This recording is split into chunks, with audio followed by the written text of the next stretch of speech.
You can pick it. Hold on. Up, ready, shop, go. Here we go. Ready, shop, go. You can click it, pick it, click it. Anywhere online, schultzford.com. Hey, it sounds like a walking, talking commercial. Yeah, I was on vacation. I felt good. Yeah, did you? Oh, yeah, refreshed, recharged, all of that. What's the Dominican Republic like? Warm and nice. High of 81, low of 71 every single day. Warm and nice. I know you use those words to describe me. Thank you. Oh yeah, I mean you're synonymous with the weather in the Dominican Republic. That's people often ask me. They say, "What's the weather like in the Dominican Republic?" I said, "Just like Richard Bazzy's disposition, warm and nice." Oh, killing me. So welcome back. Well, thank you very very much. As the season travels into the last week, man, you know what? I know we'll talk about DeMar Hamlin in just a little bit and a bunch of different serious things. Yeah. But one funny thing, when the Steelers were 2-6, so they've gone 2-6 and then 6-2, and they arrive at 8-8. When they were 2-6, you told me they were still going to have a winning season. I told you they were going to win out. You did, and they might end up finishing 7-2. There is nothing more, like maybe unloading the dishwasher, perhaps doing laundry, that I despise more than giving you credit. But you were the lone holdout when they were 2-6 in this town, I swear, who said they're still going to have a winning season. Tomlin just won't have a losing season. Even when they were 2-6, I have to give you credit. Well, thank you for that, because really, I believe in Mike Tomlin. I've never given up on Mike Tomlin. I said part of my logic at that point was that offensive line is going to grow just by being together. And you saw Najee praise them in the post-game interview. It was pretty cool, though, how he grabbed the mic and she was freaking out. Oh, I know. She was freaking out. Like, you can't do this. This is like, it's not in the script. Like it was a piece of equipment from NASA. He wasn't allowed to touch. Like, he had to have all this training to touch a microphone. She was freaking out. And but you saw him thank the offensive line. So the offensive line did what it was supposed to do. Kenny Pickett, I mean, I don't know. I mean, he did great. He did great things. I wasn't sure he had that in him. That was my one question. And I'll be honest about it. But and I don't know if 2 drives define a future, but they certainly look like that he has the ability to do what everybody didn't know he could do. So I think you take that quarterback conversation table, because clearly this is our guy. And I thought the defense, I actually always thought the defense was going to be better, but how could you criticize the defense? Well, to pick it for a second, you say, I don't know if 2 drives define something. Okay, I think of it this way. When we're in the middle of July and August and we think back, and no matter how this season turns out, you don't think about wins and how they happen. You just think, did he win the football game? At least that's how I think about it. Well, I think that's right. In retrospect, I think that's an accurate statement. But you'd like to see it not quite. And again, I'm not blaming Kenny Pickett at all. I think the offense coming together and figuring itself out, even with the offensive coordinator, you have the talented players, and figuring out how to put them all together and all the different personalities and abilities. Maybe Matt Canada, you're going to hate me. Maybe Matt Canada isn't going to go away, and maybe he should stay. What I'm doing, I think, is cushioning my belief that he won't be let go. I think those are 2 different things. The belief that he will or won't be let go because of how the Steelers operate and what reality should be. Yeah, I agree. We're still looking at a team that doesn't score 20 points. But they have a defense that doesn't give up 20. Right. But then when you start to rely on that too much, that becomes burdensome, I think, to the defense. I think that defense, Colin, I think that defense is going to grow and become the baddest ass defense we've seen in this city for a long time, because we just need a couple little tweaks into that defense. We need a super healthy TJ Watt. We need some speed.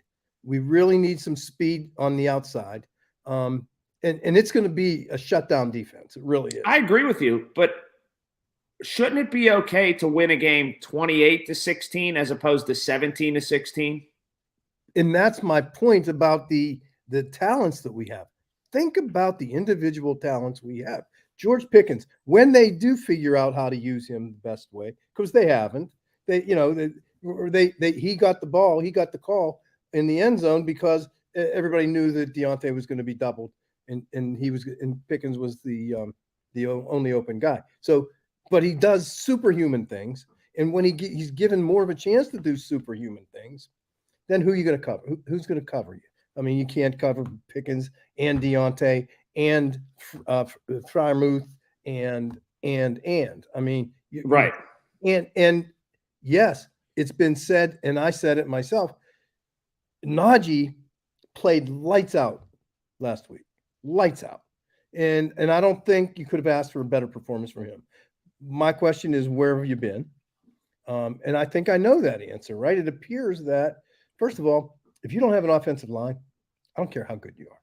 And when I watched that Franco Harris run, that line was as wide as the Liberty tunnels. Okay, it was, and he ran through it. And if it wasn't that way, he couldn't have done that. So you get your offensive line back glued together. You have Najee with the ability to do what he wants to do. I love number 30, and so I think now you have the groundwork. We're still winning using defense, but we can win now using offense in the next year in more of a collaborative way. That's my thought. You talk about Jaylen Warren, number 30. I've thought about this, and this is one of the big stories going into next year. He should be in the offseason, provided he doesn't fumble 5 times in the Cleveland game. He should be one of the most comfortable people this offseason with his place on this football team, of everybody on this football team. He's also done this, which is virtually impossible to do. Mike Tomlin is one of the most hard-headed, some people say in a good way, individuals that I've ever come across. It's his way. He's not very pliable to change. He likes doing things his way. He has forced Mike Tomlin to go with 2 backs, unlike Mike Tomlin has never done before, and change philosophies. What Jaylen Warren has done and maybe will continue to do for this offense has been transcendent, has been total overhaul of this offense and a philosophy that a coach was unwilling to do, even when he had D'Angelo Williams in the past as a backup back, when he had different backs behind him. He had a guy who had done it in the league, in LeGarrette Blount, that he wouldn't give the ball to, and he walked out of town. Jaylen Warren has forced a guy to change philosophies. I think that's how important 2 backs are. I don't know that I think that. I think that's how important these 2 backs are. For this system, yes. Yeah. And I think the thing I really don't agree with is Mike Tomlin is a winner. He does not need forced to adopt this or change. He will win. He wants to win no matter what. He wants to evolve. He's been very willing to evolve. He's been very willing to also not evolve. Structurally, Mike Tomlin could run any business in this country. That's because that's what he's doing. He's running a business, one of 32 people in the world to have that job. And I agree with that, but I at times wonder if he takes enough feedback and application from the people just below him. Ultimately, you're the coach. You need to make the decisions. You need to be the leader and the boss. But does he take enough feedback? In his way, in his time. He can't take the feedback and react. He takes the feedback. Listen, when he's at home at night and his wife is doing what she's doing and he's sitting there doing what he's doing, or he goes to bed, these are his private times. That's when the stuff gets done. It doesn't get done because Richard Bazzy says it or anybody else says it. These things, it's not a point, in my opinion, as somebody that does run a business, you hear, you don't react, you listen, you ask input, maybe the people that you trust and respect, maybe that's your coordinators, And it might take, that's why he doesn't listen. Anybody else might have given up on Matt Canada a long time ago. Mike didn't, because he knows there's such a ripple effect of making such a magnanimous change like that. And so he didn't. So what you think he may not see, he sees. What you think he may not do, he does. And so I just think it's running a business that he's doing. And I think he is willing to do that. He didn't give up on Najee. He could have, but he didn't. So I think, it really comes back to the assessment of talent, which he's done. He made a great comment about Kenny Pickett. We were proximity helped us, make the decision. And he sat with Kenny and talked to Kenny. He knew what was inside Kenny. So I think there's a lot. Mike Tomlin's like an onion. He's got so many different layers. And I have seen this year, I'm talking way too much, by the way. No, I like this. Continue. But Mike Tomlin, I think, as that onion showed right from the beginning of the season, how different he was going to be. He got an account on Instagram. He started to be young and cool and hip and relevant, and Najee became part of his family, basically. And I think Mike is really good guy. I think his family's fabulous. And I think the way that integrates into the Pittsburgh Steelers whole system is really what makes him who he is. He's not going to have a losing season. He's not. It doesn't look like it. I mean, I'd be hard pressed to think Cleveland's going to come in here and win. Will the Steelers make the playoffs? That's a different story. Will they have a losing season? I think they're going to go 9-8. Yeah, if they go 9-8, here's the question. Let's say they go 9-8 and the other two things don't happen, and they go 9-8 and they miss the playoffs. Would Richard Bazzy call it a successful season? Absolutely. You replaced a franchise quarterback. You had a lot of changes. You came and don't underestimate the impact that Dwayne Haskins' loss had on that team, the emotional impact. And I mean, don't underestimate it. I really think that had a lot to do with like an emotional cloud over a lot of people. And if you don't think that's true, just look at even the way, and I'll segue into Damar Hamlin, yeah, Damar Hamlin, and look at the wave of sadness and the way it puts everything in perspective, and doesn't become about the game anymore. And I think that Dwayne Haskins tragedy, as it was a tragedy, I think that really had an early season impact on this team. I think that's something that's forgotten about by a lot of people. Yeah, I think and the impacts that it did or could have had on this football team. And you bring up a really good point. It's someone who they grew close to. Yeah. To the Damar Hamlin situation, it was chilling. It's something I've never seen before in all of sports. I saw it in a soccer match before. It was on television, same thing. Yeah. But I'd never seen it in a football game. It's chilling. I don't need to watch it again. I don't want to watch it again. I just hope that he ends up being okay to live a regular, normal life. I don't even care about football at this point. But it is, it was really something. And people may not like this, but it's also important to really identify. Remember John Patrician? We talked about him before. Yeah. 115 ESPN. He's being interviewed about this. And for those of you that are watching this late, this today is Wednesday at 1:15. So right. This is interview, and I'm sure you can watch it online again. But I think it's important to really understand what happened. I don't want to watch it again either. I mean, because it's so tragic. But is it a football problem? Is it a medical problem? I think it's important to know that, because, we say it's not even, football is meaningless compared to this. That's true. I agree with that. But, oh God, forgive me. But I do think it's important to find out the root of what caused this. Yeah, I do too. Because, we tend to, and like,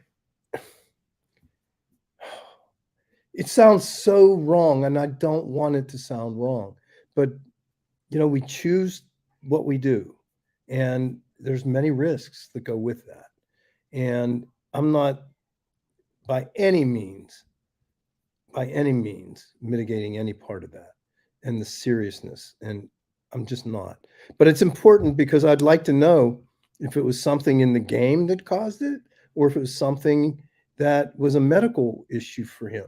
And I really want to know that because I think that's the only way you can help people. Well, no, it's true, and it's not touchy or anything. It's just wholly accurate to say there are inherent risks with everything you do. Whether you're a race car driver, a football player, somebody who's a skydiver, whatever, risks come in direct proportion to the vocation that you choose.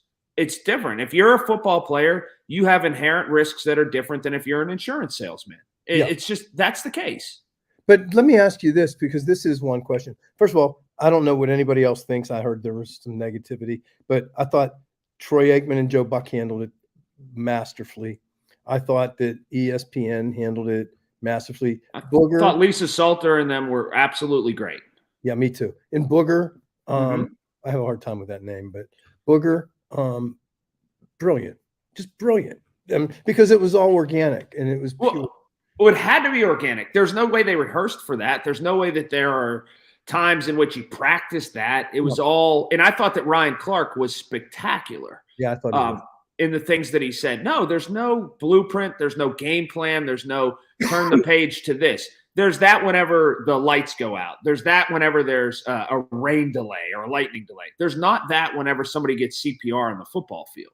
Yeah. And so my question to you and to anybody is it became an immediate tragedy. Immediate. What did they see that we didn't, that made it, that they knew immediately this was really bad? What did they see and we? It's interesting you asked that question because I've asked former NFL players this very same question. And I also asked the head of emergency medicine at AGH that question, who she has been on those teams that are doctors at games. The first tipping point was when both teams' medical providers began to work on Hamlin. That is the first tipping point. If you see that, not just one training staff, but both medical staffs coming together, that means it's serious business. Whenever the Bengals and the Bills people began to work on somebody who played for the Bills, that was what both the players and the medical professionals told me. Generally we don't cross team lines, but whenever it was all hands on deck from both teams, that typified to everybody watching who was a football player or was a medical provider that had been in that situation before. This isn't run of the mill. This isn't normal. This isn't average when those two teams work together. That's what tipped it off. But what took both teams? What did they see? Is it that he become unconscious? Oh, yeah, immediately. And he wasn't breathing. And so that said, and this is something that was also told to me, training camp is for everybody. Everybody has it. They go through that exact scenario at training camp at St. Vincent, down on the south side. If a player isn't breathing for whatever reason, here's what you do. You summon the ambulance. Here's what you do. You call ahead to the emergency room and let them know we're coming. Here's what you do. You tell the police escort, get ready, we're coming up there. Here's what you do. You clear his airway or try to. Here's what you do. You get the IED. Here's what you do. You get the backboard to load them on. And everybody has a role. And it's practiced and hopefully never used, but it's practiced for that very reason. And everybody did their job to a T. So, wow. Talk about leadership in the NFL.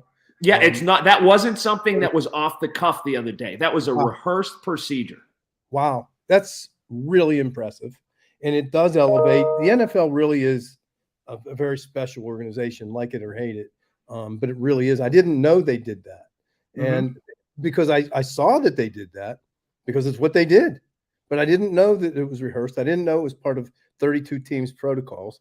But how brilliant was that? Because clearly, as the reports have indicated, the way it was handled is the reason that he survived it. Yes. And all the way down to this person summons the ambulance driver. This person gets someone's parents if they want to go or whoever's with them, and they have so much time to get to the ambulance if they'd like to go. This other person tips off the police because we need a police escort to get the heck out of this stadium and through this parking lot, all the way down to that. And it is practiced, and it's a dry run practiced a couple different times in hopes that they never have to use it. And from the doctor that I talked to said it's just muscle memory that kicks in, and your training kicks in, and you remember what you're supposed to do, and you just do it. And Wow. Very cool. it's chilling to hear that, really. Very cool. Very cool. It is. But it's And very also, one more thing to this, Richard.